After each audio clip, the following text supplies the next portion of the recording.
Hey, welcome to Experiencing Art for Adults. The Kaukauna Public Library is really trying very hard to continue the programming that we usually have in the building.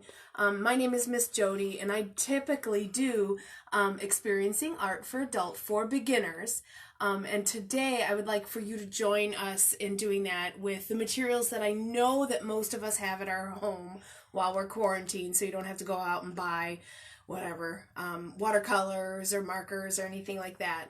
So today what we're going to do is we're going to do a very simple landscape. So while I'm talking, you guys can actually get the things you need, which is only 3 things.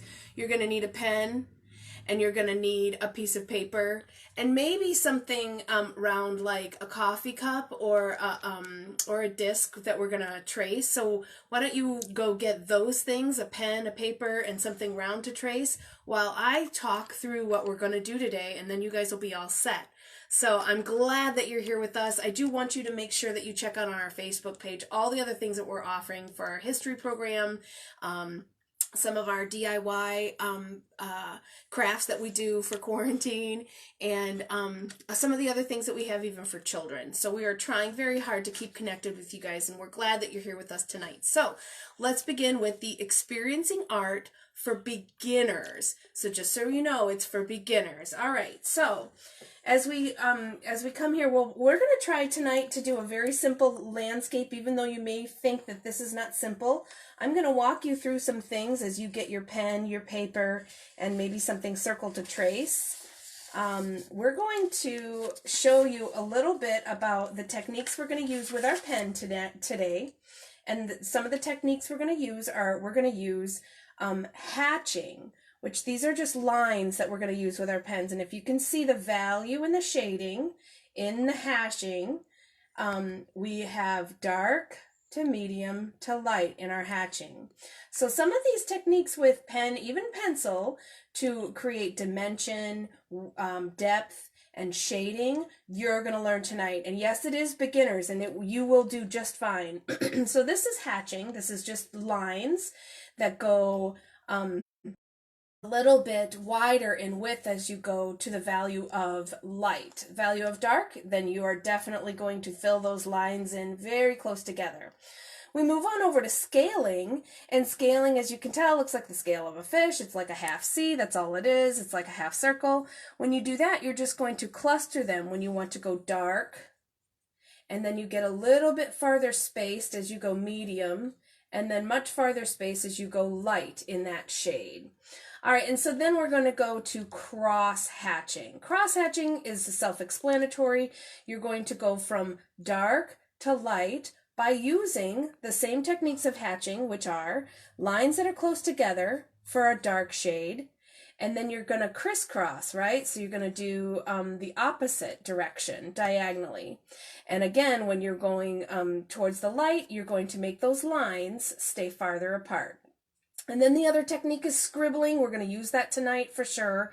Scribbling is obviously what it is. It's scribbling, and you do the same thing where you're going to spread apart all of the lines that you're putting on your piece of paper if you're going to go light, and then you're going to concentrate them for the dark. This is called stippling. It's a very narrow stretch that I've showed you. It's actually kind of hard because stippling is literally just tiny dots. You concentrate your dots for the dark in the dark shade or the dark hue, and then you spread them apart for the light. It's the same method.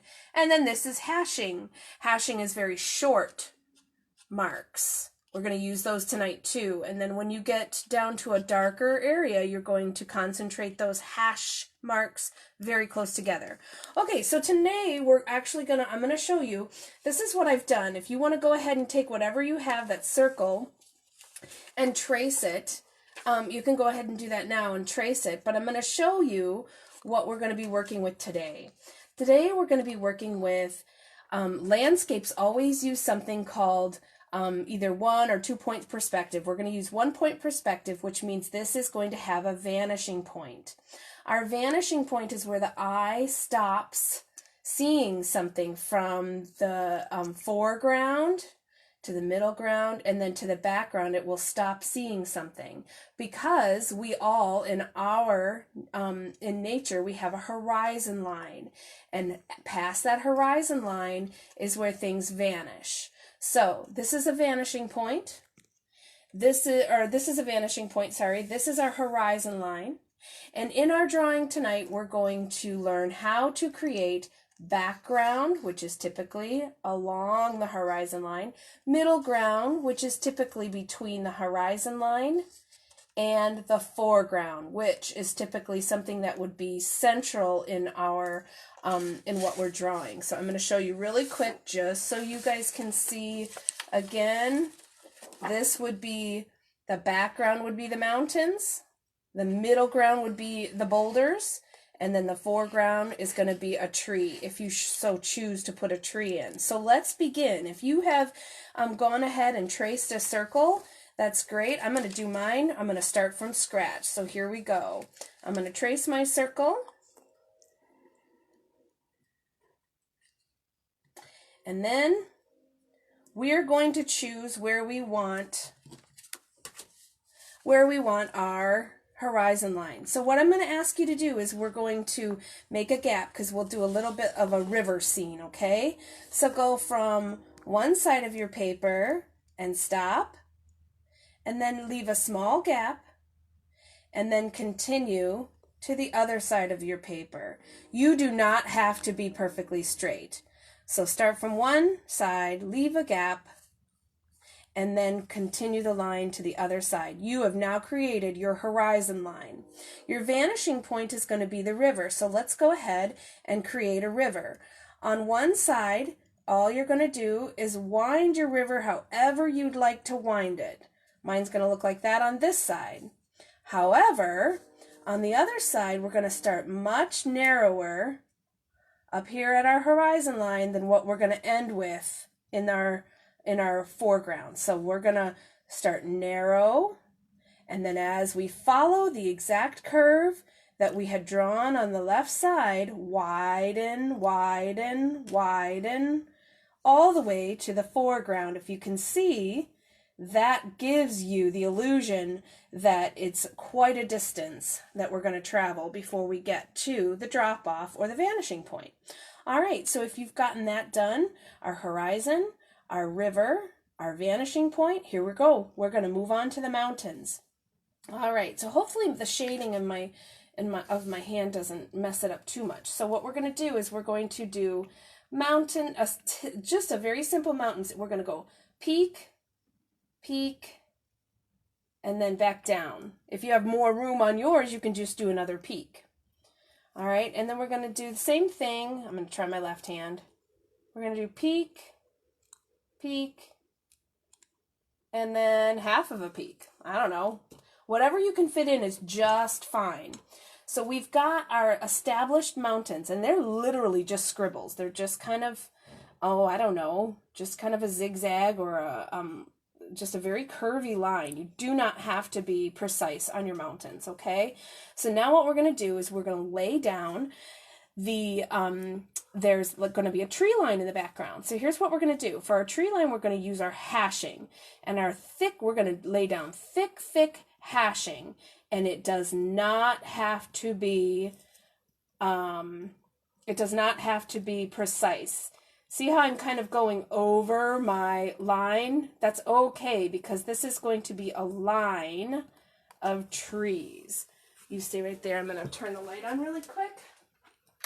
See if that'll help for the rest of the duration. Okay, so we're hashing, and we're going to keep going with our hash marks. Doesn't matter what it looks like right now. We're going to go over to the other side. We're going to do the same thing, hash. Let's actually just do very quick, thick hash marks.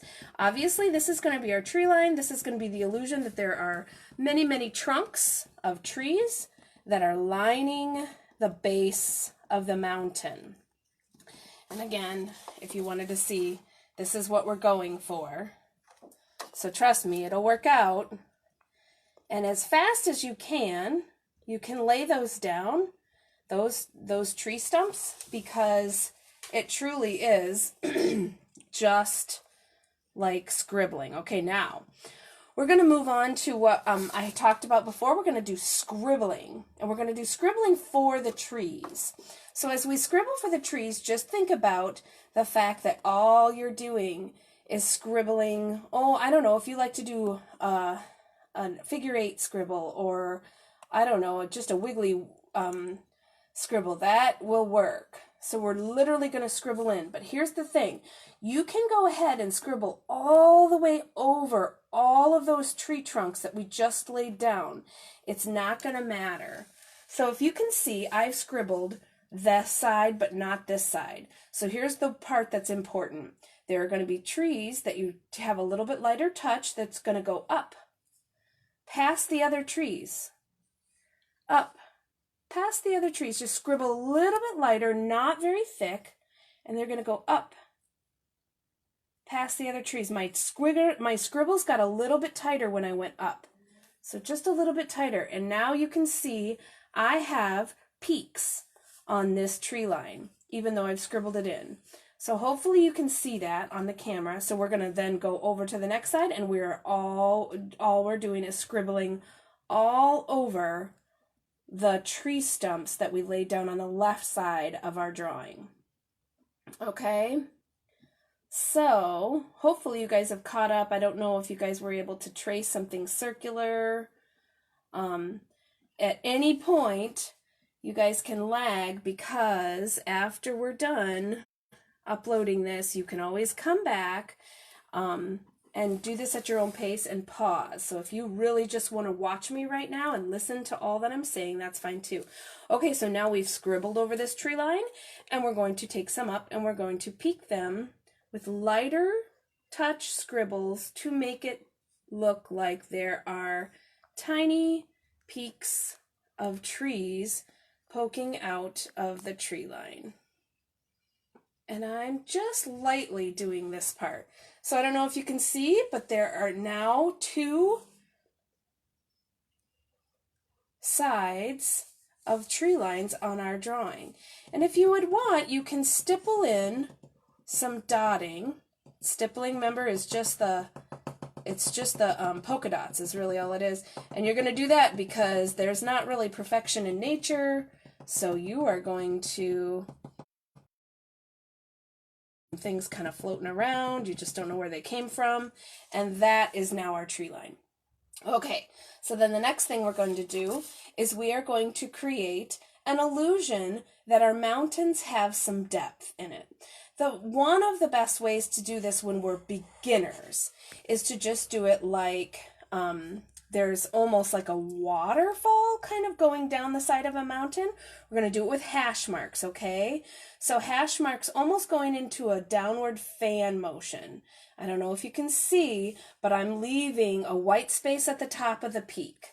Leave a white space at the top of the peak, almost like there's a circle on the top, and then as a fan goes apart, we're going to sweep some light hash marks down the side of the mountain. I don't know if you can see that. So those hash marks look like a fan. Okay?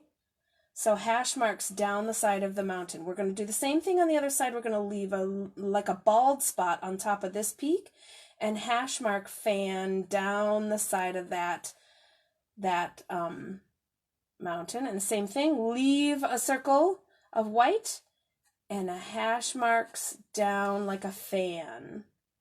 And then the very last one, leave a circle of white, hash marks like a fan down the side of the mountain.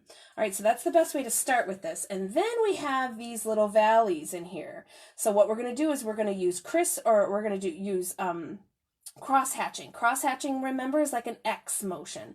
We're going to go diagonal this way, diagonal, and diagonal this way, diagonal. Good. And then we're going to go diagonal this way and diagonal this way. Good. These are our valleys. We're going to go diagonal this way and diagonal this way, and those are kind of the valleys in the crevices of the mountain. Diagonal, hash marks, diagonal the opposite way, and you've literally just kind of created the illusion that they have some dimension in those mountains. So hopefully you've understood that that's literally all we're doing. We're using hash marks, cross-hatching for the illusion of shading. All right, so then what we're going to do is we're going to go ahead and we're going to try to do an illusion that there are some boulders. And then what we're going to do, here, I'll take this and you can go. And what we're going to do is we're going to come back soon. Take a line here. Draw it all the way to the other side, okay? And then we're going to do the same thing on the other side, and we're going to kind of do a ripple. These are going to be our boulders, and I'm going to show you how they lay out here pretty soon. So you're going to take another, oh, I don't know, kind of like a, whichever shape you want to go in these things. It really doesn't matter. And we'll do another one down here. And then that's it. So we have just a few lines that are on either side of the river. And I'm going to show you what we're going to do. We're going to make these lines look like they're boulders. This will go ahead and leave this open like it's an open field. We're just paying attention to this particular spot right here. So the first thing we'll do is we'll maybe section it off. Let's section it off here. And I don't know, here maybe. And let's see, we'll section it off there and maybe there. And then maybe, I don't know, one more area. I think we'll go like this. Something like that. It really isn't going to matter because what I'm going to teach you is the technique of depth. What you're going to do is you are going to create the illusion of depth. And here we go. We're going to understand that this river is lined with boulders. If it's lined with boulders, the boulders are going to cast or have a shadow cast upon them from themselves, really. So we're going to hash mark vertically, very tightly together. And then don't go past the curve, the big curve on each boulder. You're going to leave that almost like the sun is catching that curve of the boulder, and skip it and kind of make hash marks wide apart till the next line that you've got sectioned off. When you come to a line, you get real close and you hash mark that. So I don't know if you can see, but what we're doing is we're creating the illusion that this is a rock. I'll show you over here. So we're hash marking real tight, skipping, letting the sun kind of catch the big round part of a boulder, and then going to each crevice and repeating. All right, so let's go to this crevice. This crevice, the boulder is going to go up, up, up, up, up with its hash marks because that's where the shadow is. And opposite side, we're going to hash mark the shadow coming from the other side and then give the illusion that the sun is hitting the tip of this boulder. I don't know if you can see it, but I've only done just maybe 3 or 4 hash marks wide apart on the boulder. All right, we're going to do the same thing. Vertical lines on this next boulder. Vertical, and we're going to even come around here. It looks like maybe it's got some shadow up here, and then we're gonna have we'll have the shadows come all the way around. You can play with this. It really isn't going to matter. All of your rocks and boulders are going to be different than mine, but remember, take the illusion that the sun is hitting each of the rounded spots on these boulders. So if you can see, we've now just created the illusion that this has some depth and dimension. All right, we're going to keep going with the curve of our pen mark, and we're just going to keep going, and then until you hit this peak, you're going to widen those hash marks, separate them, and then create a little bit of a dip closer together and widen them again. So that is truly all we're doing. And there's a lot of forgiveness in this. All right, so I'm going to finish this side. This side, we're going to have vertical, vertical. This one looks, I'm going to make it look like a cliff. I'm going way out into the river here. Maybe make it come back in. There we go. Way out into the river, have the sun catch that edge, if you know what I mean, and then leave some wide lines open. There, that looks more like a craggy rock there. All right, same thing. We've got some big cracks. You can go ahead and scribble in the big cracks. Then you have real noticeable separation between your rocks. Scribble in nice dark lines. And I've got, I don't know what I'm going to put here. I'm just going to put like a bend here in this rock. And we'll go this way. And this one's just gigantic. And I'll do hash marks only. I'm not cross-hatching at this point. Hash marks only. And then, oh, I don't know. I'm just going to get real quick about it and be done.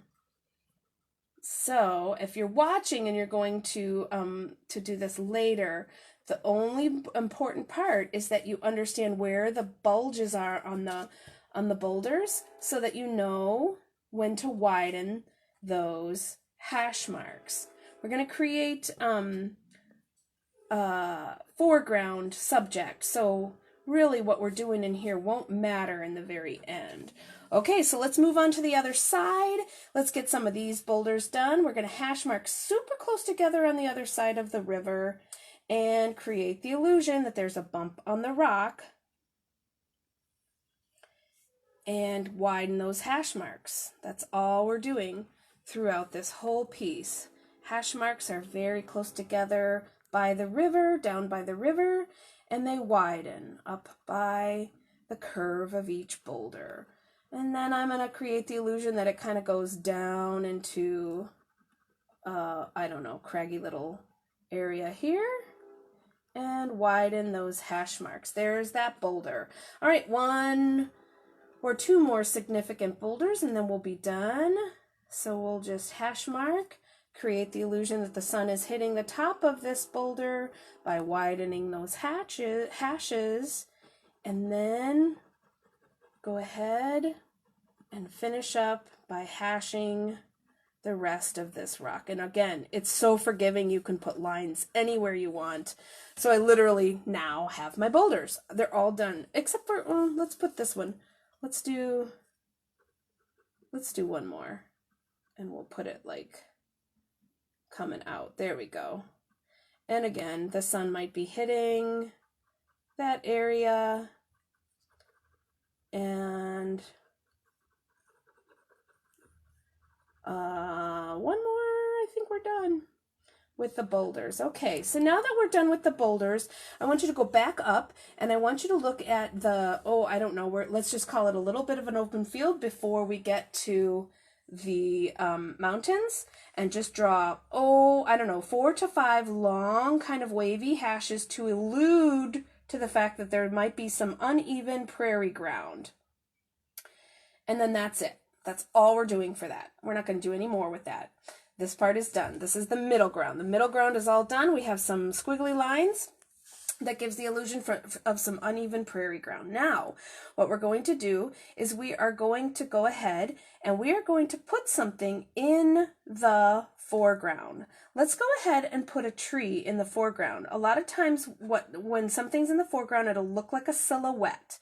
And what we're doing is we're going to start with a trunk of a tree. We're going to go maybe halfway up to this prairie grass, and then you can stop with the trunk, okay? When you do this, you can make your trunk as thick as you want, and it literally just goes over everything we just did. And so now my trunk is about this thick, but remember, I'm going to do cross-hatching. So I've got all my lines here. Now I'm going to cross-hatch this way, one way diagonal, diagonal, diagonal, all the way down, and then the opposite way, diagonal, diagonal, all the way down. And this is going to give illusion of texture on the tree, and you can go over that as many times as you would like. All right, so most trees, they kind of split off like in 2 or 3, but instead what we're going to do is we're going to go one direction this way, one direction this way, and crosshatch, crosshatch, crosshatch. Same thing, we're just crosshatching. And then we'll go ahead and get some smaller branches going on. All right, so the small branches can come up one side. We're going to crosshatch, crosshatch, crosshatch. And then if you go from the other side, make sure it's down below where you started on the opposite side. That's always kind of important in nature. It has an alternate pattern. So here's, this one comes up on this side. Make sure you go up a little bit before you reach the other side. That's all you're doing. Okay? And then I might have a branch sticking up here. And that's it. I think that's going to be our tree. If yours looks even remotely like this, that's fine. But if it doesn't, a tree is a tree. It can go anywhere you want. So, in fact, I think I want to have one branch sticking out right here. Right there, into the river. Because this really gives the illusion that it is in the foreground. Okay, now with all things that are trees, we are not going to spend a lot of time with the leaves. We are going to begin scribbling. Just like we did with these trees, these are going to be much bigger scribbles though. And it literally is scribbling all along the trunk that we just drew first in nice big scribbles. We'll go back over it with smaller scribbles, do big scribbles first. Over every trunk that we just, or branch that we just drew. All right, so those are the bigger scribbles. Make sure they're laid down. Lots of them are better than not, so it just goes on and on. All right, so now what you're going to do is you're going to get smaller. The scribbles get real small as you give the illusion that the leaves are kind of jutting out of each of the branches. So the scribbles, I mean, really, it's just, I don't know, it's kind of relaxing. It's kind of fun. It's just, some of them have, can have spiky edges, the scribbles, because that will also help with the texture of the leaves, making it look like they're pointing, poking. All right, let's see.